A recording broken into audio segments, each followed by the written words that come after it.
TNT.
Questions ready?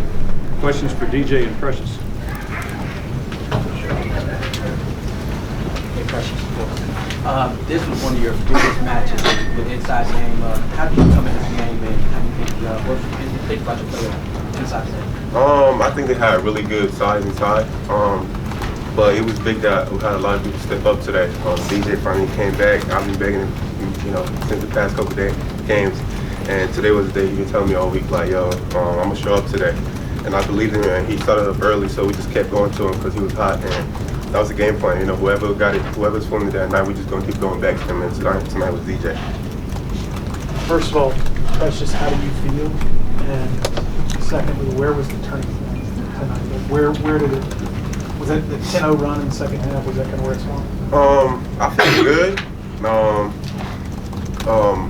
I think I feel good. Just coming back from a little setback, but I think I'm good and ready to go. Nothing major at all. But I think in the second half we all just kind of turned off the energy a little bit. They had a run. We understood basketball is a game of runs, and we didn't really panic at all. We called the timeout, got in the huddle, kind of like just talked about it. And we understood what we needed to do, and we came out and executed. So that was really big for us. Question, DJ. You said that you was telling them all week, like, I'm going to show up, I'm going to do that to myself. What were you feeling earlier in the week, and how did you know that you were feeling? Coming back to Wichita, I knew I wasn't 100%, so I just went out there and played. And I took like 3 shots, I made one, and then South Florida felt a little better. But this week I came back, I felt like 100%, and he was on me those 2 games, like coming back and like help him. So this game I tried all week to practice to prepare myself. I came out and helped tonight. DJ, Penny said after the South Florida game, he doesn't care if you go 0 for 12, 0 for 13. He wants you to be a gunner. Is this the range of how many shots you want to take per game, 12, 13, like you did today? Yeah. I need to be more aggressive, but it helps when you're hot. So it helps build your confidence up. So I'm the type of guy, if I miss a couple, I stop shooting. But tonight I was hot, so I just kept shooting. It turned out good.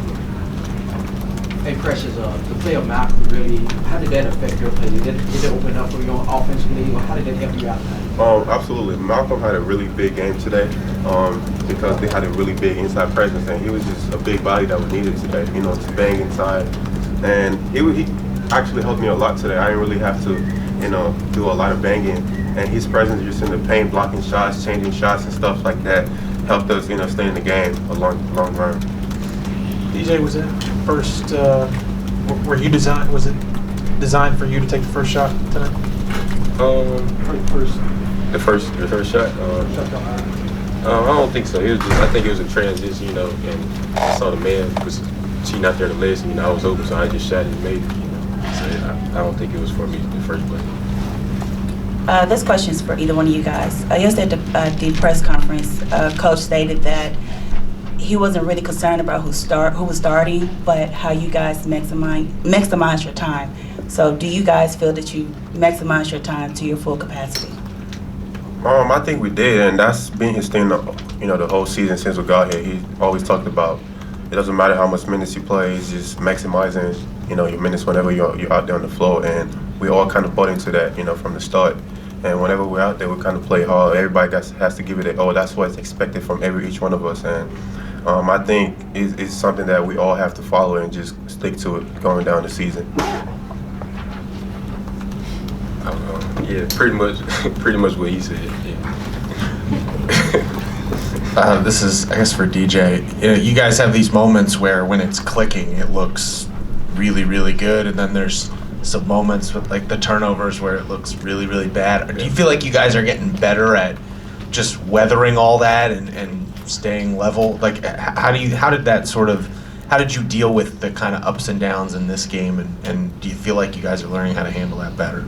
I feel like we're growing and learning. A lot of times when stuff goes bad, we like get together and we talk about it and try to see what we need to do better. And we do it better. So I feel like we're growing and getting better every day. Precious, it's been an emphasis, I guess, over the past several games to make sure y'all don't come out to a slow start and fall behind. What did y'all do specifically to make sure that didn't happen in this game? We came out, right before the game started. We all got in the huddle. That was the first thing we talked about. we can't go down this game. And it's been, a trend that's pretty much happened all season long. And we just wanted to start making a change somewhere. We decided this was the game where we're going to come out and throw the first punch instead of finding our way back into the game. Talking about that. Two more. Sorry. Talking about the first punch. Damian's pass to you late in the first half. You slammed it. It was like a fastball, like a major league fastball. Actually, that play, I remember that play. I was running down, I was wide open, but I think we were trying to run a play before. And somebody, whoever, I think it was Alo, he swung the ball to Damian in the corner, and he took a dribble as if he was going to go run the play, and I was still wide open, and he passed it. I know he saw me, I saw him look at me, and it was just that connection that me and Damian had. He was a really good passer, and he just made the play. One more. Thank you.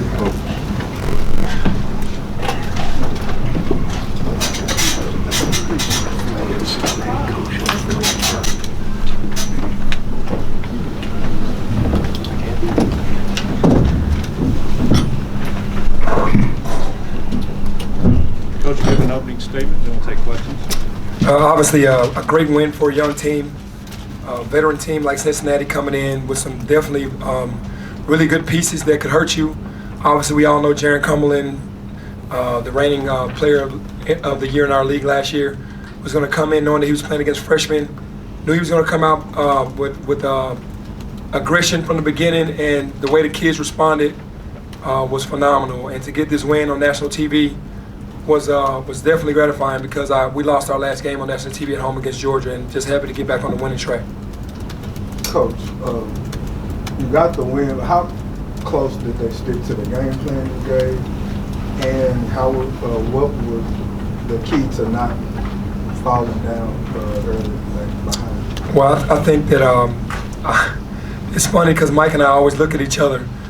The very first play of the game, we didn't do the game plan properly.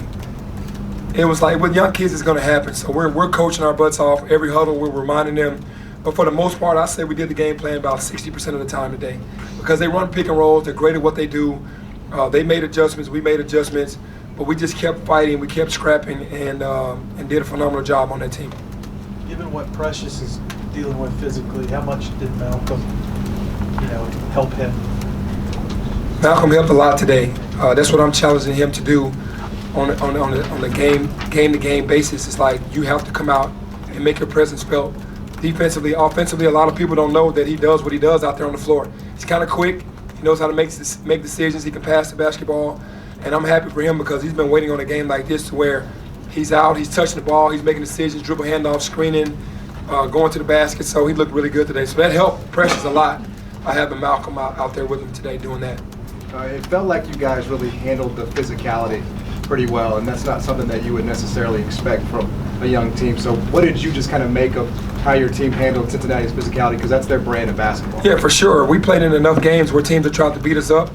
None like Cincinnati, because that's their whole deal, is to beat you up and grind you out. And the team was up for it. We had to protect home court. We had to hit first and keep punching because we knew if we didn't, they were going to make a run like they did. But we withstood their run. But I'm proud of the team for not bailing out and not allowing their physicality to push us back. We kept moving forward. Penny, you mentioned you and Mike early in the game kind of looked at each other. Yeah, there are moments when it's clicking with this team, it really clicks. Yes. And then there's moments when it looks, just totally out of sync. Right. How are you handling just yourself just in the game, the highs and lows, the highs and lows that this team can give you? Yeah, well, obviously the highs, you're like, wow, we look really good. And then the lows, you see exactly what it is. This might be one guy not moving fast enough. It might be two guys ball watching. I see it all, but I'm handling it pretty well because I know we're a young team. You watch film and you want them to carry it over, and it's just not happening as fast as we want it to, but we're building. It's not all bad, believe me, but when we go through the lows, it's pretty low. But when we go through the highs, it's really high. So for a young team, we have way more highs than our lows. 13 shots tonight. Does that qualify as gunner DJ for you? Yes, that's what we wanted. He made 6 of them. 4 for 10 from 3. He comes out aggressive. That helps us. 18 points. Come on, plus 16. We need DJ to be aggressive like that every game. Hey, Coach, this is probably the most physical game you played this year. Talk about the play of Maurice off the bench and Malcolm. Well, Isaiah is a senior. You know, he's a guy that's been through the battle before, so he understands how this works. He wants to get more involved offensively, and sometimes that takes away from his defense, but he always comes in the game playing really hard and try to do the things that we ask him to do. And, of course, Malcolm. I mean, being a freshman, first time being in this type of game with Cincinnati, with the physicality, and that big kid, Chris Bolt, is a handful. He did a great job. Penny, how key was the technical in terms of changing momentum at that point? Key. Yeah. It was very key. Not to interrupt you, but it was very key because we were only up 4, put us up 6, and I think we scored the next bucket. So that was something that was huge. I know what he meant by Jaren always drives to the basket and kind of almost torpedoes himself into the to the players. And all we taught this week was verticality jump to where we weren't going to foul him. And if you do the verticality jump, they're going to reward the defense. And I think the coach, he did feel like there was a foul on his best player. That definitely helped us out a lot. And then beating Cincinnati, you haven't done that a whole lot in your life? No, I haven't, because they've always been, the team that came in and punched us first and never stopped punching. And it feels good to be on the other side of that. The 10-0 run in response to their run, I mean, obviously that's kind of where the game turned, I would think. I mean, they took the lead there in the second half, but you guys answered. So that, and then also it seemed like Mike was a lot more vocal tonight. I don't know if you... Yeah, Mike was vocal because this was his scout, and the kids were kind of out of position a lot, and we had to do more talking than what we really want to because the game plan is already set. So there's a lot of talking because when we see things that are about to happen, the kids can't see it. So we kind of alert them, and Mike was up a lot because it was his scout. Coach, who's leading the hustle board right now in practice? Oh, man.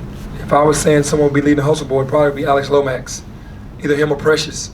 Those two guys are probably right there, 1A, 1B, as far as leading the hustle staff, because Alex gets a lot of steals and assists, and Precious gets a lot of rebounds, points, blocks. So one of those two guys.